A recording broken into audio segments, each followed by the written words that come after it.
So recently I watched a short video about the Quebec referendum in 1995, and yeah, I wanted to learn more about Quebec, and someone recommended this video. It's called How Quebec Plans to Save Itself from English.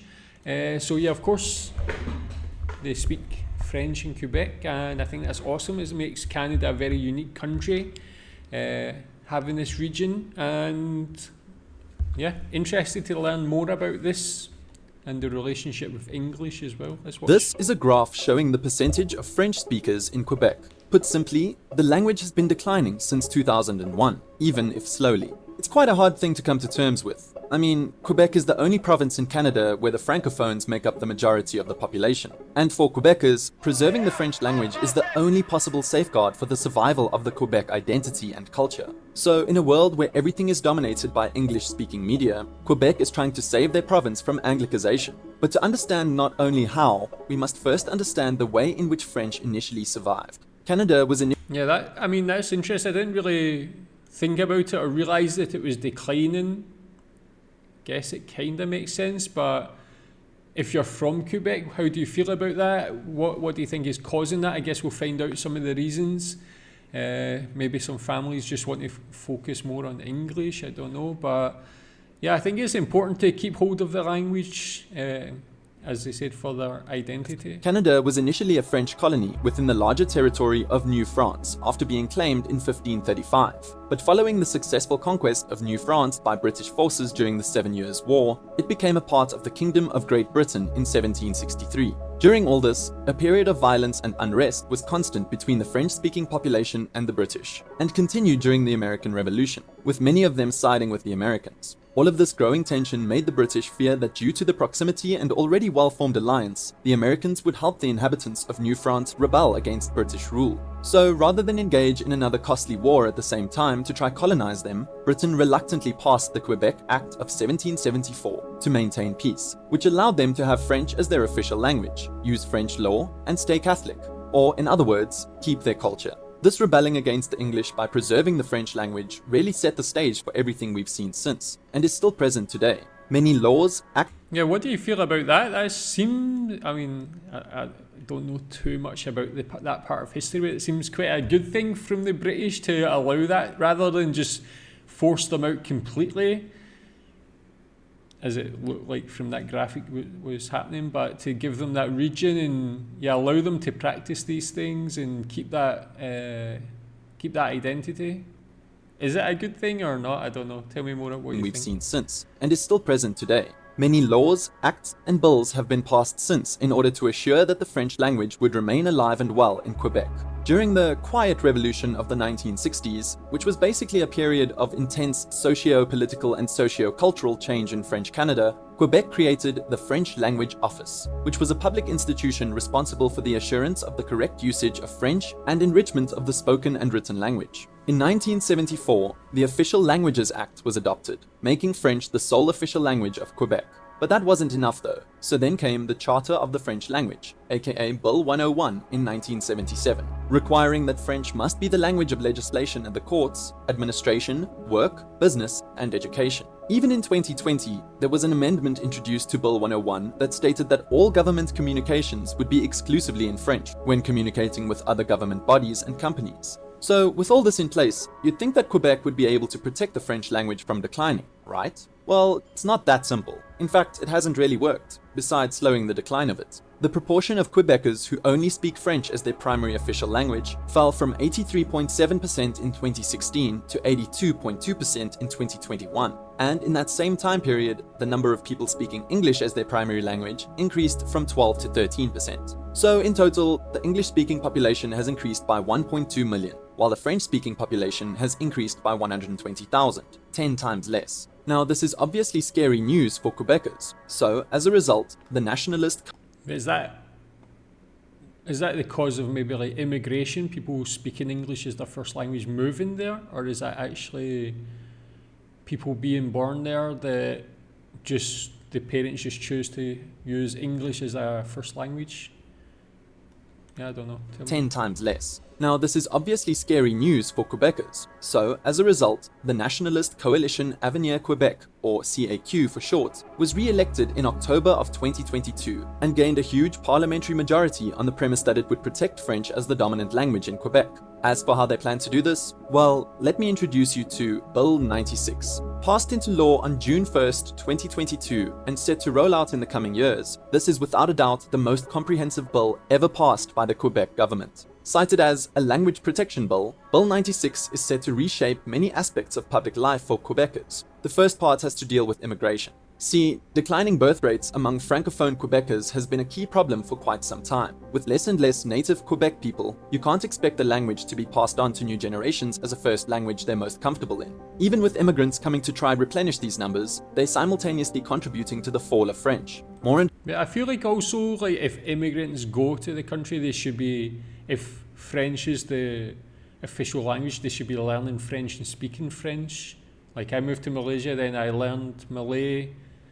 I'll speak that too. Obviously at home, I'll speak English, but if I'm out and about, then yeah, it'll be Malay. But yeah, I guess the people moving to Quebec have a responsibility to learn French as well. More allophones, which in Canada are people who speak neither English or French as a first language, are choosing to learn English rather than French. In 2021, 25% of immigrants said English was their first official language spoken, up from 18% in 2016. The trend was reversed on the French side, from 61 to 55% in the same amount of time. Quebec Premier François Legault has claimed that speaking French at home is key to preserving the French language, and it's been calculated that that 55% needs to be closer to 90% in order to maintain the linguistic balance in the province. Now, the answer to this problem possibly lies in new immigration restrictions, part of Bill 96. In previous governments, about 50 to 60% of economic immigrants who selected to immigrate to Quebec spoke French, but now it's been upped to a minimum percentage of 80%, with the ultimate goal of having an intake of 100% French-speaking immigrants by 2026. In the meantime, if you're one of those non-French speaking immigrants, it's quite tough.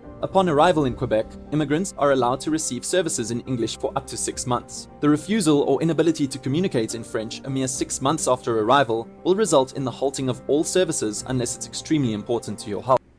I think that's actually a good thing. Like, it's not like they're demanding you go to the country and speak French immediately. It's still giving that 6 months, and I feel like if you go there, yeah, of course, if you've got work and got life and different things, but 6 months is it's a decent amount of time to really, like, throw yourself into learning. You'll be in a French-speaking place, so you can immerse yourself that way by speaking it every day. Like, 6 months is a reasonable amount of time, in my opinion, to get to a decent level of language. Can you understand every single thing and that? But I don't know, that may be difficult, but by that time you probably have built relationships and get people who can help you if you really need help translating and stuff. It's like good. I think in general it's just a good thing that they give that 6 months period to start. Of any other language is forbidden past that 6 month mark, which to say the least is very intense. Luckily though, there's also been a proposition to create a one-stop service center for learning French, Francization Quebec, combining services which are currently spread across multiple ministries. The goal of this is to offer convenient language services and resources to newcomers in order to help them integrate and ultimately streamline the immigration process. Nice. But the message is clear. The government is now prioritizing the revitalization of the French language at all costs. This is just one aspect of Bill 96 too. In the courts and justice system, judges will no longer be required to know any other specific language other than French. While Quebecers will always have the right to seek justice in the courts in either English or French, the reality of how common it will be to have a bilingual judge going forward has now been called into question. When it comes to the government, elected politicians and ministers will not be required to have any knowledge of English either. In terms of business, while companies providing goods and services with 50 or more employees are already required to serve their clients in French, the threshold has now been lowered to a minimum of 25 employees. So as to make sure small businesses are doing it as well, being required to go through a French certification process verifying that all internal and external communications are in French. Business contracts must be drawn up in French, and if there are versions of a contract in 2 languages, the French will take priority if there is a discrepancy. A company's pleadings in court will also obviously have to be in French, or translated into French too. In terms of education reform, it's also a bit wild. For students in elementary or high school, Bill 96 is putting a 3-year cap on the number of years children of foreign temporary workers or foreign students can attend school in English. For students of college age, the total number of them allowed in English language colleges as a proportion of overall students can't be higher than the year before, and will also be capped at 17.5% of the total provincial college population.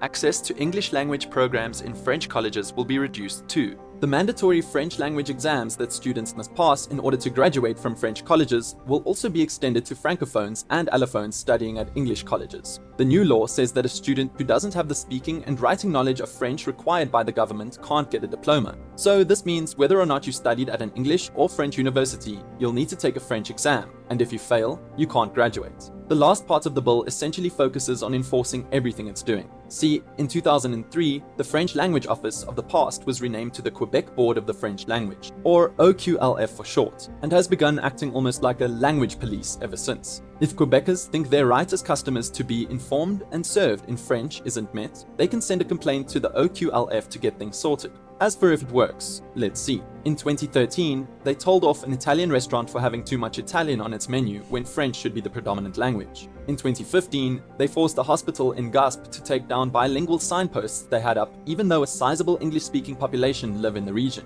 The OQLF has even demanded that small... Okay, that one maybe... that could be a problem. I mean, like, again, if you're thinking, just going back to that, giving like people, not just thinking it's all about immigrants, but the 6-month period where they might be still learning, hospitals, they might need to use that. I think it's important to, at least in a hospital, maybe have bilingual instructions, directions, whatever it is, somewhere like that. Yeah, I think it would be kind of like a necessity to have that if there is still going to be some English speaking people there, even if it's people coming from other parts of Canada to go on holiday there or something like that. Just if they don't have that knowledge of French, to allow them to, because it's still in Canada at the end of the day, which is bilingual. I think it's still important. Live in the region. The OQLF has even demanded that small stickers on restaurant windows that say stuff like "recommended by TripAdvisor" be taken down since it's not in French. Really, there's countless examples, and Bill 96 basically gives them more power. They have newfound jurisdiction to inspect workplaces and seize materials at will without a warrant if they suspect English is being used. It's now easier to make complaints if you feel your right to communication in French was violated. Complaints can now be truly enforced better, and financial penalties have been increased up to $22,000. The Office of the French Language may seem like a rampaging institution of linguistic extremism to some, but to others, it's a strong protector of an important culture. You need to remember that Quebec is a province that's basically surrounded by over 350 million speakers of another language. And it's not just any language either, it's English, the most powerful and global one out there. So these drastic measures sort of make sense. But of course, this bill hasn't been without controversy. Given its limiting of English, restrictive language requirements, and strict enforcement methods, the bill actually allows provincial legislators to override sections of the Canadian Charter of Rights and Freedom, which is basically like Canada's version of America's Bill of Rights. So those who feel their rights are infringed upon will not be able to use the overridden articles of the Charter to defend themselves. As a result, the bill has been criticized heavily. Executives at more than 150 companies have signed a letter to Legault warning the Premier the law is threatening to do enormous damage to the province's economy, because it creates an unpredictable business environment. This legislation revokes the right to access services in English for some 300,000 to 500,000 English-speaking Quebecers, and will only make the province unappealing for people in sectors where talent is hard to find.